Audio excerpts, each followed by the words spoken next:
Hi guys, welcome to another episode on my channel. Today I'm going to talk about myofascial pain, which in other words, most people know it as trigger point pain, but it's called myofascial pain syndrome. And I'm going to explain to you what it is. It's usually tension caused in the muscle fibers that causes you to form a knot, and most common areas of the knot are either in your neck or your back. Most people at one time or the other have experienced myofascial pain slash trigger points at any time. It's a common disorder. It's uncomfortable for some people, especially the ones who get the very severe myofascial pain or severe trigger points. So I have written notes. I'll be going through them so that I don't forget to mention anything to you guys. It often occurs after a muscle contracts, and that's what causes the swelling or the trigger point to appear. And if not stretched out or massaged, it can cause pain. Most of them have mild pain, but the ones that have been present for a long time cause severe pain. So it's important to stretch, because stretching will help release some of the trigger points and it will help them not accumulate. But if you don't stretch, they accumulate and then they worsen pain over time, and sometimes it can cause fibromyalgia, which is generalized pain from this trigger points. Symptoms: a deep aching pain, a contracted muscle that we call the trigger point, difficulty sleeping due to pain, and then a tender knot or muscle. Most people will get it in the neck or upper back. Those are the most common areas. Pain that persists or worsens. If you get it early, do the stretching, do the massages, they usually don't last. But then you have the long-term ones that are there because of repetitive issues that some people do. You've seen people chat or sit in weird positions. That can also cause the trigger points to occur. So there are many things that can cause it to occur. If it's short-lived, it's usually easier for you. But if it is long-lived, it causes severe pain where you have to seek treatment for it before you get comfortable. Causes: sensitive areas of the tight muscles that form after an injury. For most people, it's maybe after an injury, after exercising. Overuse is the most common. Overuse, chatting. The people who chat, or you sit in a desk, your computer is lower than you, other than having it at the same level, you're bending, so you tend to get the trigger points to the upper neck and back from positioning. So poor chatting posture and poor sitting positions are one of the causes of myofascial pain, which another name is trigger points. Muscle injury: an acute muscle injury. You were working out, pulled a muscle and didn't stretch it out. That can cause a trigger point to the injured area of your body. So it's important to stretch. Some people say stretch before exercise, some people say stretch after exercise, and some people stretch on a daily basis. If you do stretch on a daily basis, then your risk of getting trigger points is less than somebody who doesn't stretch all the time. Stress and anxiety hold themselves in trigger points. So if you experience high levels of stress, then you do get a lot of trigger points. For some people experience high levels of stress and don't get any trigger points, but for most people that can cause trigger points, because the science behind it is, if you're so stressed, your muscles are more prone to clench, and that's what causes the trigger point. That's the science behind the stress. Muscle injury: a spot within a strained muscle will trigger, the muscle will contract and just form a knot. And if you don't massage the knot out and everything, then it becomes a trigger point that causes referred pain to you. And then you have referred pain to the areas around the trigger point. Complications: it may cause difficulty sleeping because the muscles are so sore. So stretch. You may find if they're very big trigger points, you may find an uncomfortable position to sleep in, and that's why it interferes with your sleep. Fibromyalgia: the severe chronic trigger points that don't go away can cause fibromyalgia. In some people, fibromyalgia is a chronic condition that just has widespread pain all over. In a nutshell, that's what fibromyalgia is. So you become more sensitive to pain when you have fibromyalgia. So let's stretch our muscles so we don't get trigger points that become generalized pain. That's more uncomfortable than just having the trigger point, because if you just have the trigger point, then they can massage it, or you can put topical creams like Asper cream to the affected area, warm showers, gentle stretching, and that will reduce the pain from the myofascial trigger points. Treatment, generalized over-the-counter treatment for most people, Asper cream, Bengay, diclofenac gel, Aleve are some of the treatments you can use. When it's so severe, some people will go for trigger point injections, where you go in, they find the trigger point, and then they inject a steroid into the trigger point. So it does release the trigger point. It's not a long-term solution. Some people will get one steroid injection and that will take care of the trigger points. Some people have to go about 3 times a year to be able to sustain the pain. So that's another way you can treat it. Besides oral pain pills, the topical gels like Asper cream, lidocaine gel, Biofreeze, diclofenac, Voltaren, those are creams that you put topically and massage the area, and that kind of relieves the pain. That's another way you can do it. Some people, the myofascial pain is so bad that they have to be on antidepressant because the pain from the trigger points is so severe.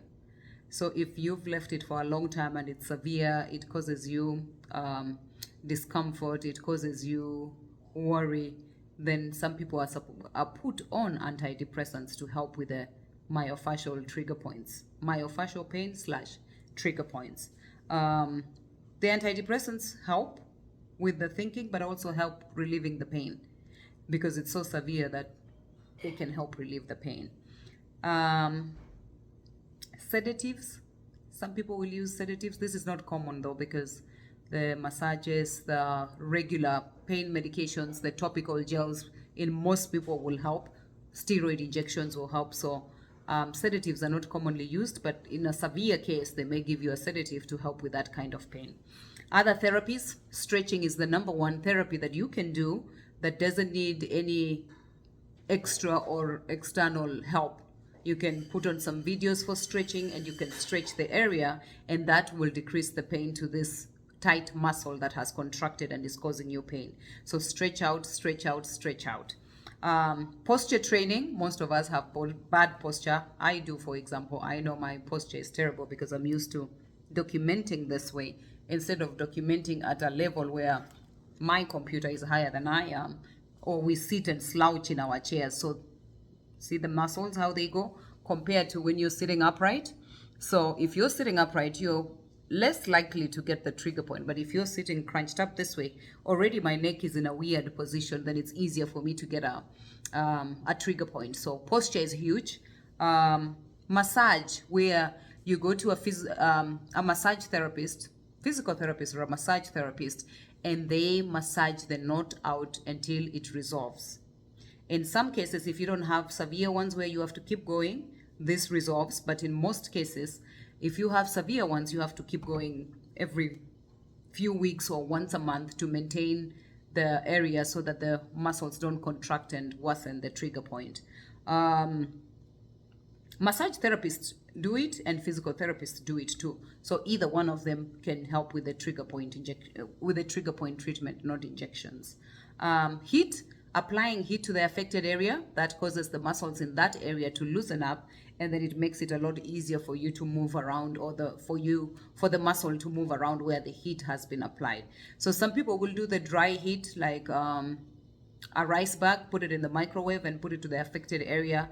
Some people will use a towel, put it in warm water, and then after they put it in warm water, put it to the affected area where the knot is, and that helps release the muscle there. and the person is able to stretch and is able to elongate the muscle without having pain, in comparison to maybe ice. Heat works better for trigger point injections compared to ice. Ice will relieve the pain in the area, but the heat will make the muscles relaxed and more easier to move. So if you're treating the trigger point for pain, then use ice to the area.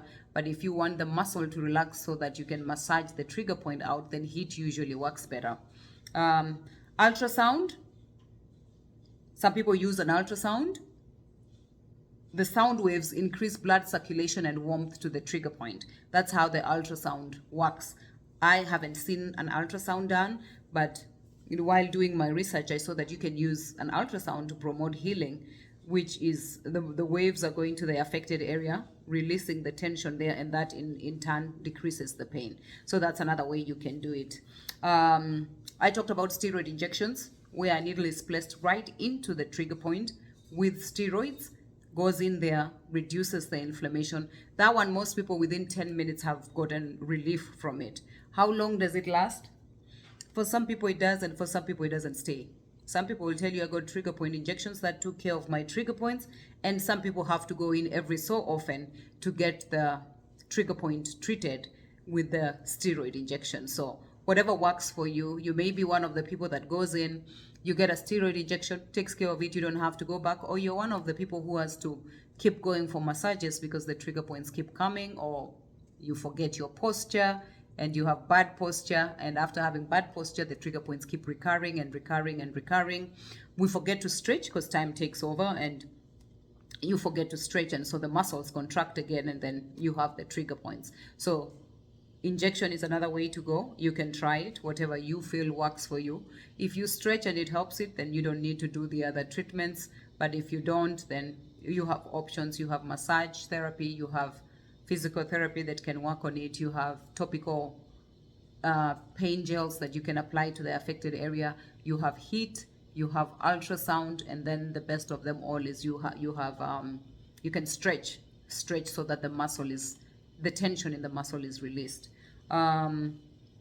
Lifestyle remedies: exercise, relax, take care of your body. In taking care of your body, you'll be stretching more. Good posture. I'm talking about posture, and mine is still bad, but good posture so that this doesn't cause the neck to have the trigger points. So remember, good posture, stretching, and exercise. That will help you avoid these trigger points, because they can be debilitating. If they're just few of them and you get rid of them, that's okay. But when they become a lot, they can cause fibromyalgia, and you have to get on an antidepressant or the sedatives, which is now a long-term pain thing, because they do become painful, they do become uncomfortable. So we recommend you stretch, exercise, relax. Stretch, exercise, relax. Warm therapy, massage the area with warm water, a warm towel to the affected area, rice pack, and place it to the area, and that will help release the pain in the affected area.